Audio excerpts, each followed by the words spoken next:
Bonjour à tous et merci de nous rejoindre pour ce cinquième Web Talk Infravenir. Aujourd'hui, nous poursuivons notre série d'entretiens avec des professionnels du secteur des infrastructures et nous proposons de quitter un tout petit peu le zoom sur la crise du Covid-19, même si ça fait bien sûr partie du nouveau contexte de nos projets d'infrastructure, pour nous focaliser sur un type de projet d'infrastructure dans l'esprit de ce qu'Infravenir fait habituellement dans le cadre de ces ateliers et donc de nous concentrer aujourd'hui sur les projets de valorisation énergétique de déchets. Pour cela, j'ai le plaisir d'accueillir aujourd'hui Arnaud Troisier. Bonjour Arnaud. Hello Bruno. Arnaud, tu es avocat associé chez Watson Farley Williams. Tu travailles depuis presque 20 ans sur des projets en concession, en partenariat public-privé. Tu conseilles des investisseurs, des banques, des personnes publiques sur des projets aussi bien greenfield que brownfield, dans le cadre de leur passation, de leur financement ou refinancement, de leur cession ou de leur acquisition. Et tu as une Mhm. expérience dans un nombre de secteurs variés, que ce soit les transports, les grands bâtiments publics, et des projets plus industriels, qui sont ceux dont on va parler aujourd'hui, notamment des usines de dessalement, des réseaux de chaleur et des projets de valorisation de déchets. Arnaud, donc merci d'être avec nous. Est-ce que tu peux nous dire tout d'abord comment tu vas, et notamment depuis le début de la crise du Covid, et nous parler un peu plus de ton activité? Merci Bruno, merci Infravenir de m'accueillir.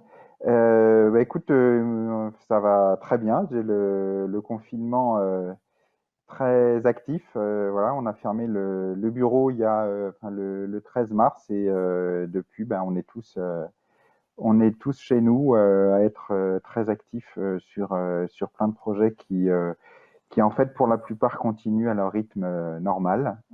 Donc c'est plutôt pour l'instant en tout cas la bonne nouvelle.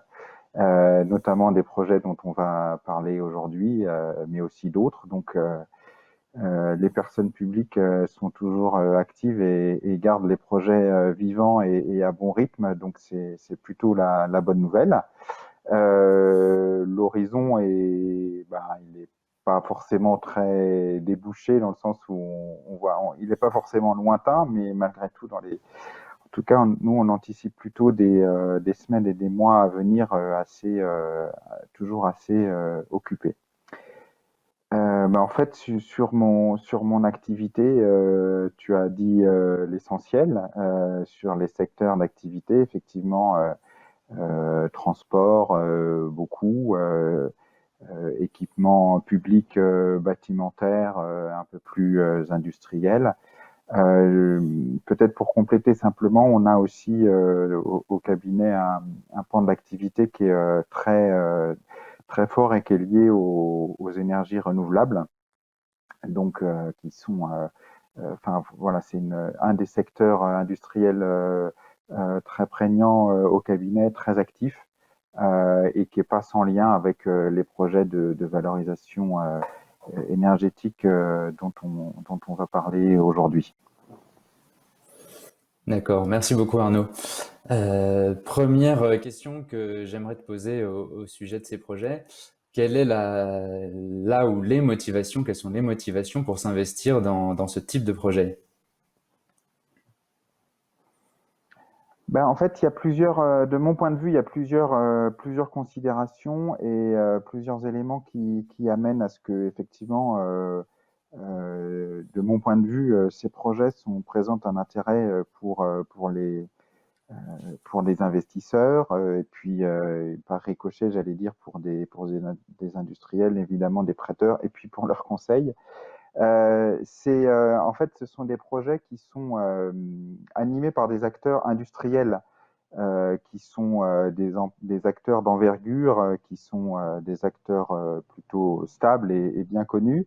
Et on a aussi dans ce secteur-là un flux de projets qui est stable.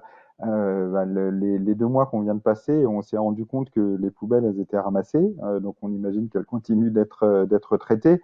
Donc tout ça pour dire qu'en fait, on est quand même dans un secteur qui est essentiel, qui est avec un environnement de commande publique, évidemment, mais un environnement finalement assez stable et assez connu et avec des prévisions de besoins qui sont finalement là aussi assez prévisibles parce que fondés sur des données démographiques et des mouvements de population qui finalement sont relativement lents et en tout cas qu'on peut analyser.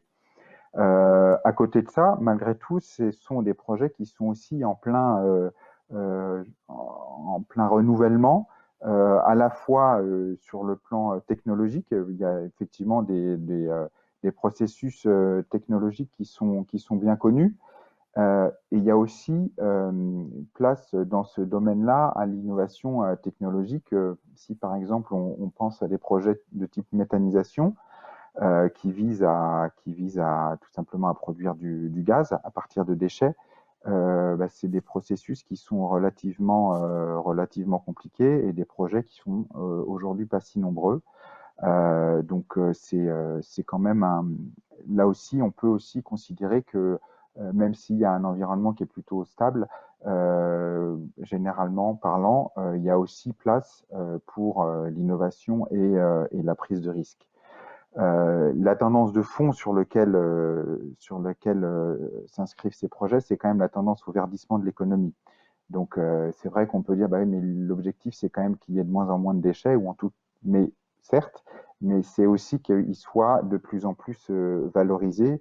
Et de ce point de vue-là, une usine de traitement de déchets, effectivement, elle est au cœur de l'économie circulaire, si on veut. C'est quand même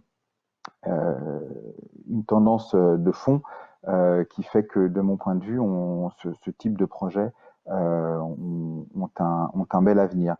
Et en dernier lieu, d'un point de vue peut-être un peu plus concret, c'est aussi des projets qui ont des tailles très diverses parce que les bassins de population qui sont desservis sont divers et naturellement les équipements sont adaptés aux bassins de population couverts.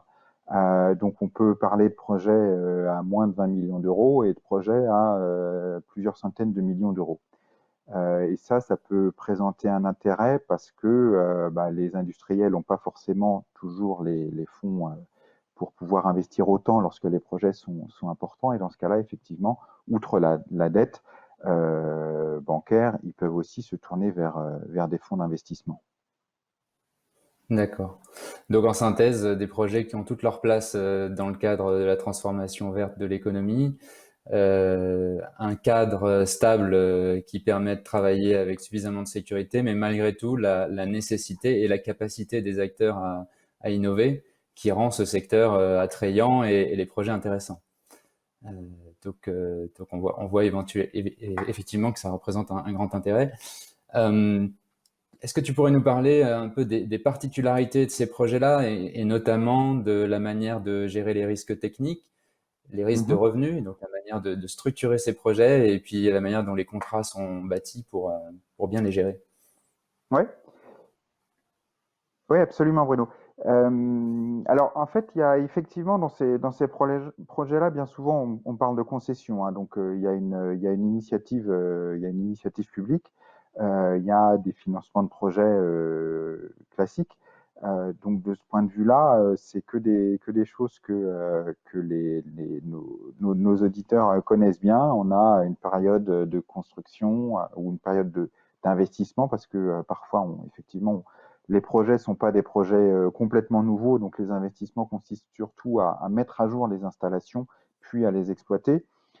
Malgré tout, il y a généralement une phase d'investissement, donc, et puis une phase d'exploitation, et des sous-contrats ensuite dans la structure contractuelle, effectivement des sous-contrats qui sont plutôt dans une certaine mesure, en tout cas, usuels, qui portent d'une part sur la conception, construction, et d'autre part sur l'exploitation. Donc ça, c'est ce qui est assez commun. On a des contrats qui sont de durée généralement pas, enfin, c'est pas parmi les contrats les plus longs qu'on puisse connaître.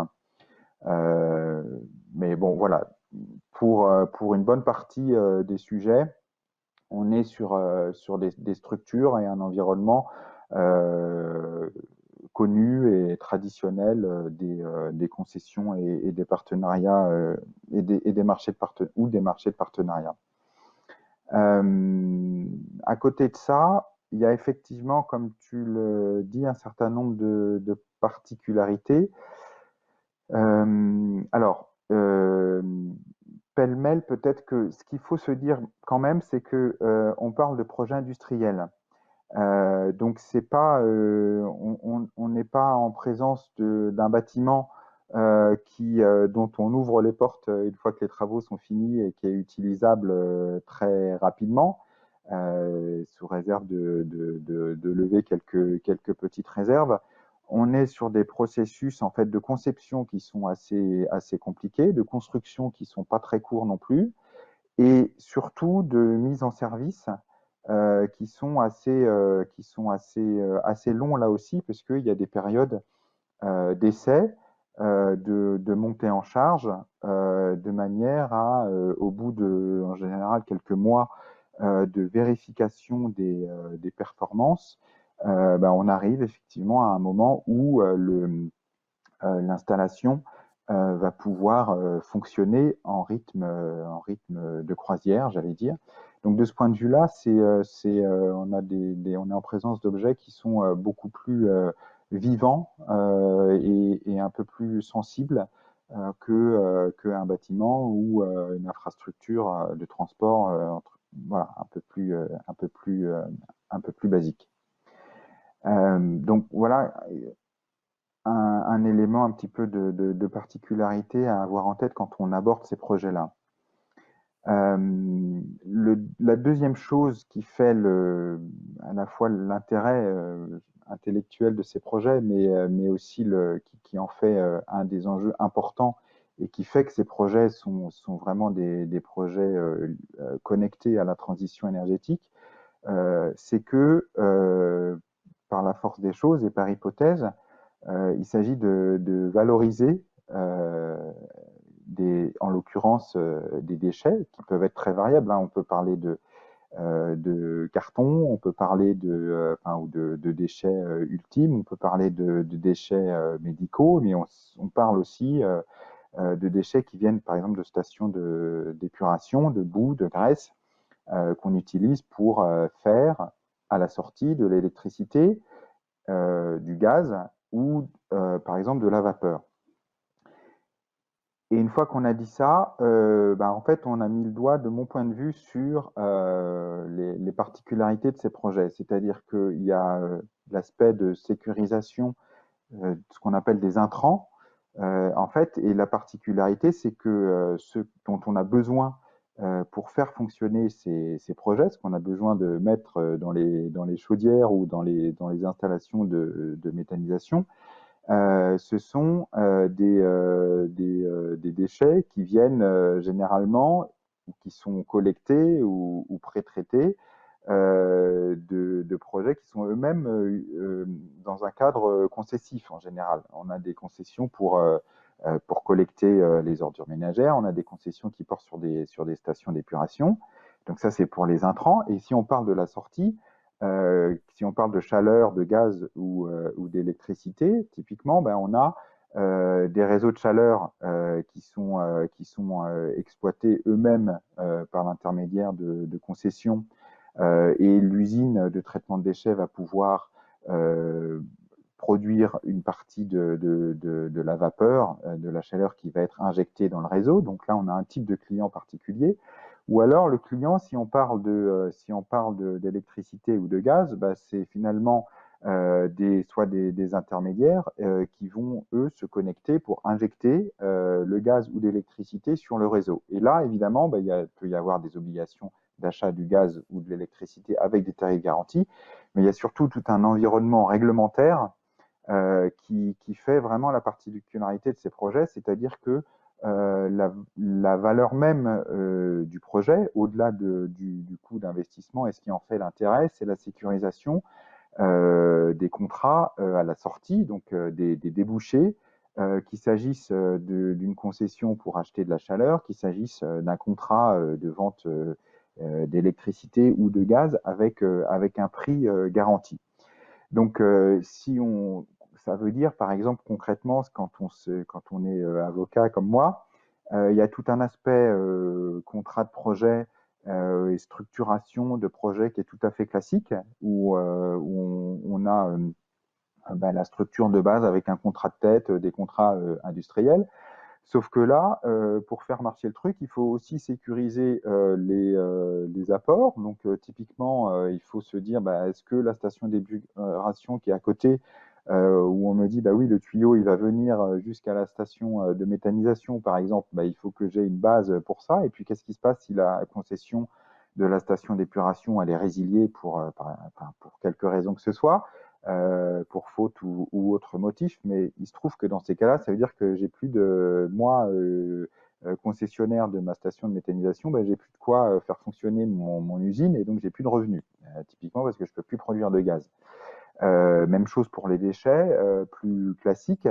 La collectivité me dit, ben, moi, tu as une exclusivité pour traiter mes déchets, mais j'ai aucune garantie sur le volume de déchets qu'il va y avoir.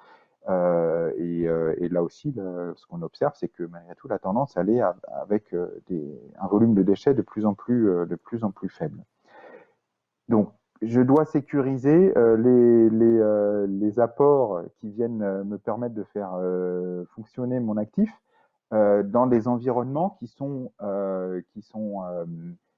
eux-mêmes régulés parce qu'on est assis sur des contrats publics. Ça, c'est l'amont.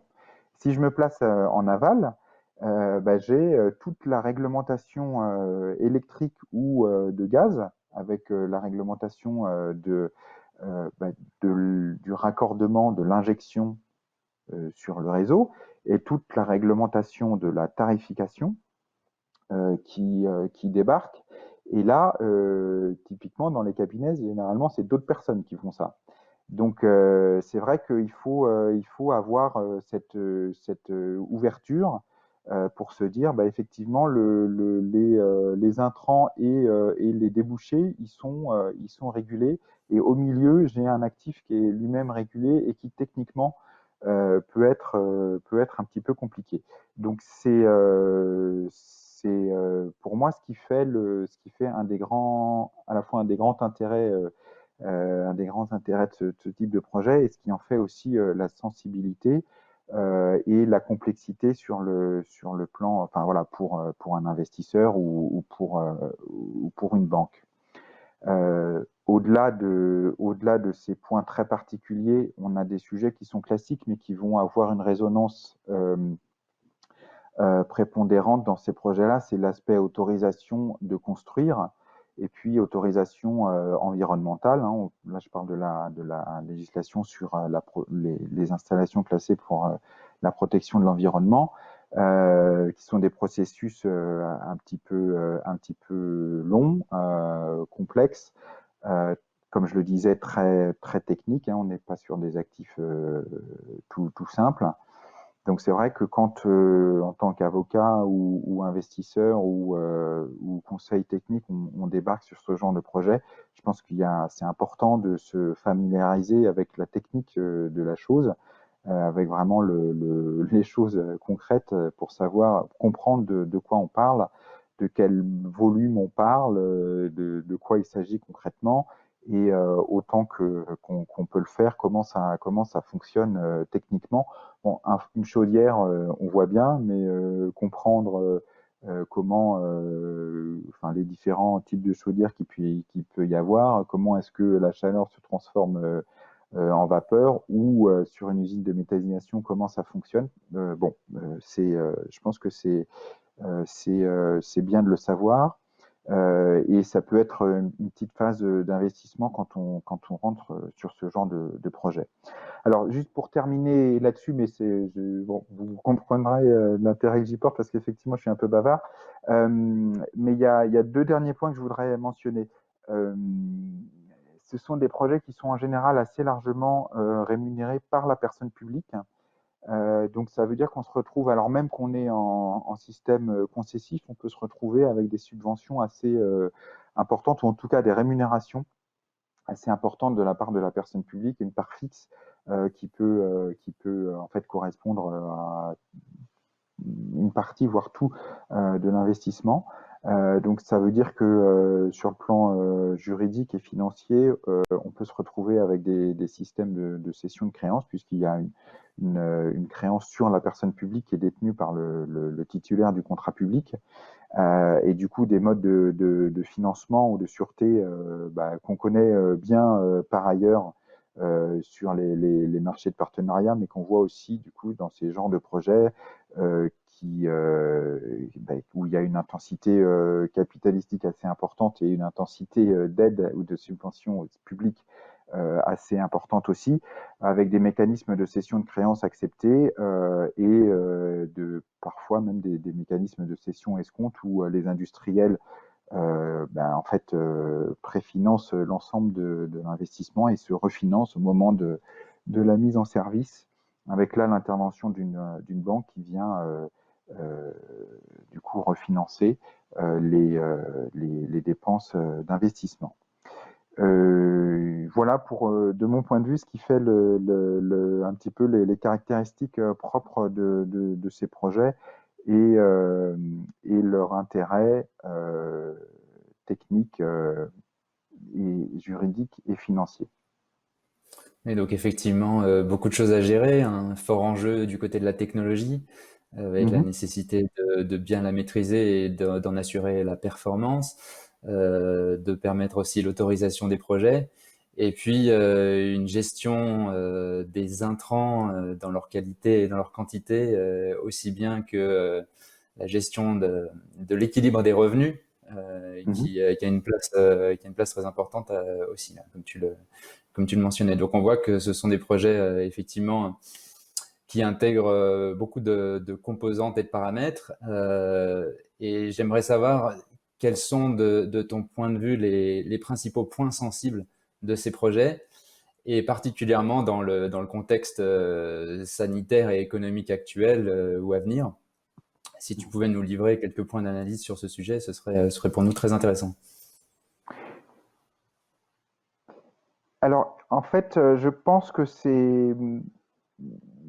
il y a plusieurs points, je pense, à mettre en avant ici. Aujourd'hui, en fait, ces projets, j'en parlais rapidement tout à l'heure, mais euh, en fait, aujourd'hui, ils continuent. Comme je le disais, les déchets sont ramassés, sont traités. Les réseaux sont alimentés. Donc, de ce point de vue-là, pour utiliser un terme qui n'est pas principalement juridico-financier, mais c'est des projets qui sont assez résilients dans le sens où c'est des projets qui aujourd'hui sont là, tiennent, les gens travaillent et les actifs fonctionnent. Euh, pour autant, évidemment que ce sont des projets qui font face à la même, voilà, à la crise qu'on connaît tous. Alors, de mon point de vue, il y a pas de sujet qui serait vraiment particulier à ces projets-là aujourd'hui et qui résulterait de la crise sanitaire et des conséquences des mesures publiques prises pour lutter contre la crise sanitaire. Malgré tout, dans le prolongement de ce que je disais il y a quelques instants, le volet permitting, donc autorisation, est important. Et évidemment, il y a eu une série, d'ailleurs avec plusieurs textes, qui sont intervenus pour traiter des autorisations d'urbanisme ou des autorisations environnementales et de leur instruction, des délais de recours, de la suspension des délais d'instruction à cause de la crise. Bon, donc ça, typiquement, ça ne touche pas tous les projets, mais ça peut toucher évidemment les projets qui sont en développement et ça va toucher des projets qui sont en développement et qui sont aussi objets de financement externe, dans le sens où évidemment ça va déclencher des clauses éventuellement soit de force majeure, soit on va se dire que dans le suivi du projet et dans les engagements pris par l'emprunteur d'obtenir les autorisations évidemment, de signer les contrats de raccordement, d'injection, certains contrats de projet, tout ça évidemment est retardé. Donc je dirais qu'il n'y a pas de véritable particularité sur les sujets que rencontrent ou les difficultés que rencontrent ces projets-là. Mais en revanche, c'est vrai que, étant donné l'enjeu autorisation de ces projets et les mesures propres à cette problématique qui ont été prises dans le cadre du Covid-19, naturellement, ces projets sont impactés. Donc voilà, un impact, j'allais dire, délai, conception, travaux et globalement un impact autorisation. C'est en tout cas, ce que j'ai pu voir. L'autre point que je peux voir effectivement en ce moment, puisque vous avez compris que moi, c'est des projets qui en ce moment sont assez actifs et chez moi, mais j'allais dire, c'est tout un symbole, et qui continue d'être actif en ce moment, c'est en fait les conditions que pose une banque lorsqu'elle vient financer un projet. Alors évidemment, il y a des tonnes de situations différentes et des problématiques différentes qui vont se rencontrer et qui vont être différentes en fonction du moment où la banque veut financer le projet. Soit elle y est depuis le début, comme ça peut être classique dans d'autres projets. Elle peut aussi intervenir un petit peu plus tard parce que la phase de conception est préfinancée par l'industriel, qui en général sera aussi l'exploitant derrière, soit parce que non seulement la conception, mais aussi la construction sont financées par les sponsors. Et la banque n'intervient que soit une fois que le projet est autorisé et que les travaux commencent, soit carrément une fois qu'il est en service ou en passe d'être en service. Euh, donc il y a effectivement un certain nombre de situations qui sont très différentes, mais c'est vrai que si on se place du point de vue de la banque, on va retrouver en fait des difficultés liées au calendrier et au calendrier de purge des autorisations, puisque généralement la purge des autorisations vont être des conditions préalables au tirage sur les financements bancaires. Et puis des sensibilités aussi techniques, c'est-à-dire que les banques, là aussi, quand elles viennent sur ce genre de projet, et certains sont assez innovants, il y a un saut technique à faire, mais ça, à la limite, c'est pas les particularités d'aujourd'hui. En revanche, ce qu'on peut observer, ce que j'ai observé, en tout cas de mon côté, c'est en fait la volatilité des marchés et la difficulté de tenir, pour les banques, de tenir leurs engagements en termes de marge et de durée des engagements en phase de projets qui sont un peu plus, qui peuvent être un peu ralentis. C'est ce genre de difficultés qu'on peut avoir avec du coup effectivement des offres de financement qui sont qui sont plus conditionnées que d'habitude, avec des systèmes de révision des marges. Et puis des durées d'engagement qui peuvent être effectivement un peu plus courtes. Et globalement, bon, ce qu'on observe, mais qui est là aussi pas forcément propre à ce type de projet-là, mais qu'on observe malgré tout, c'est que après les banques ont des expositions ou comment dirais-je, des perceptions des risques et puis des gestions de leurs risques et de leurs propres conditions de financement et d'investissement qui peuvent être différentes. Et donc, on peut se retrouver avec des banques qui peuvent prendre des tickets plus importants, d'autres qui ne souhaitent pas financer ce genre de projet seul. Euh, voilà, pour les raisons que j'ai indiquées tout à l'heure, parce qu'il y a effectivement quand même un contenu technologique assez fort, du coup des risques de revenus qui sont, de mon point de vue, tout à fait gérables, mais qui peuvent être perçus avec plus ou moins de confort par les banques. Donc, pour résumer, je pense qu'il n'y a pas de, il y a peut-être une coloration particulière de ces projets en ce moment à cause du Covid parce que il y a cette dimension permitting. Mais je pense qu'il y a surtout un certain nombre de problématiques qui sont finalement relativement communes aux autres projets d'infrastructure que l'on rencontre en ce moment sur les projets de valorisation énergétique. D'accord. Ok, c'est bien compris. Donc, si j'essaye de résumer, un contexte dans lequel ces projets peuvent avoir du mal à avancer et à franchir les étapes, notamment d'autorisation, Mhm, mais des projets qui restent essentiels et donc pas de raison qu'ils soient remis en cause. Et bon, un impact des incertitudes dans le monde financier sur la capacité d'engagement et les conditions mhm. d'engagement des acteurs bancaires, mais qui sont pas spécifiques à ce Ouais. sous-secteur de l'infrastructure, qui reste un secteur de haute technicité, comme tu le mentionnais, et donc certains acteurs sont très à l'aise avec, d'autres moins. En tout cas, chacun a ses politiques d'investissement ou de prêt. Mhm. Mais ça, c'est valable dans le contexte actuel ou hors du contexte actuel. Voilà, donc très intéressant, merci beaucoup. Si on devait traiter une dernière question ensemble, voilà, ce serait très intéressant pour moi que tu nous retraces l'évolution au cours des dernières années de ce secteur et surtout les perspectives d'évolution de ce secteur et sa place dans le monde des infras plus largement. Alors, je pense que en fait, c'est ce que je trouve intéressant, c'est le fait que de mon point de vue, ces secteurs, ces projets-là se trouvent vraiment à la conjonction d'entités de sous-secteurs qui auparavant étaient peut-être un peu plus étanches. Mais c'est vraiment le monde des infras qui rejoint le monde de l'énergie. Et de ce point de vue-là, je pense que on est sur une tendance, sur le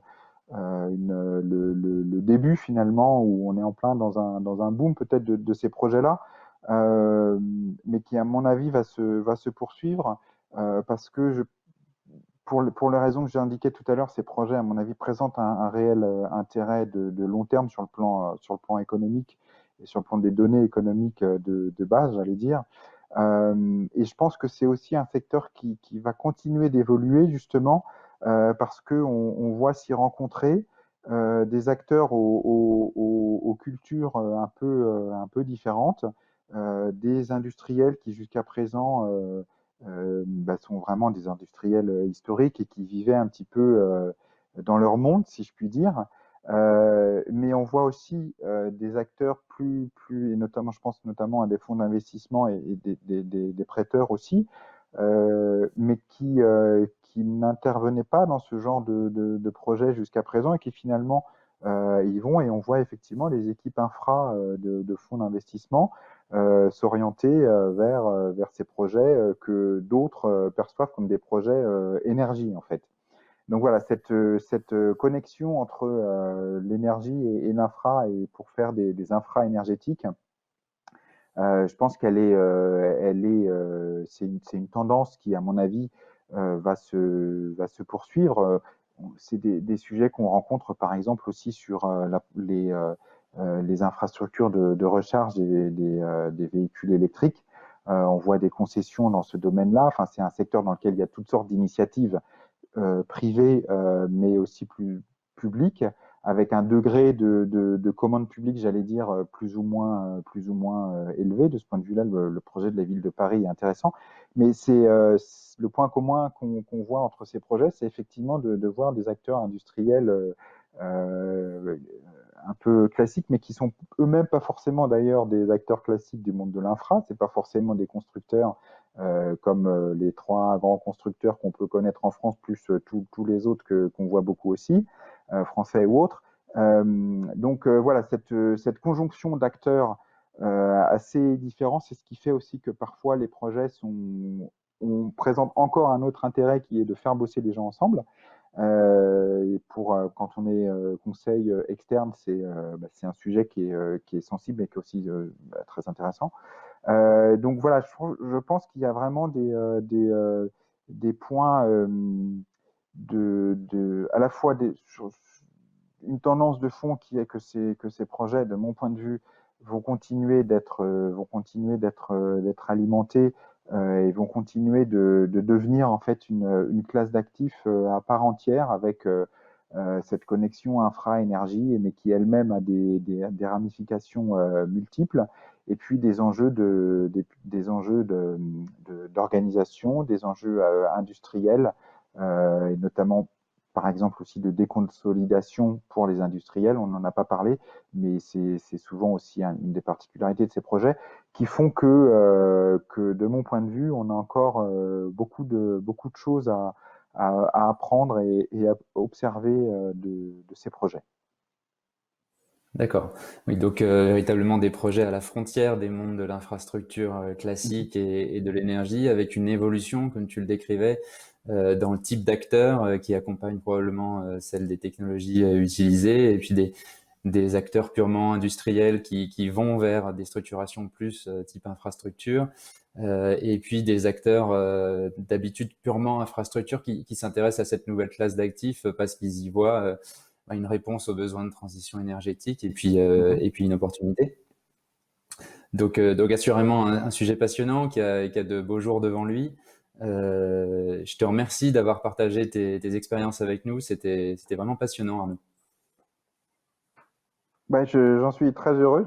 J'espère que j'ai pu effectivement vous faire partager l'intérêt que moi je porte à ces projets-là. Je te remercie, Bruno, de m'avoir invité et accueilli. Et je suis très heureux d'avoir animé ce web talk pour Infravenir. Merci beaucoup. Voilà.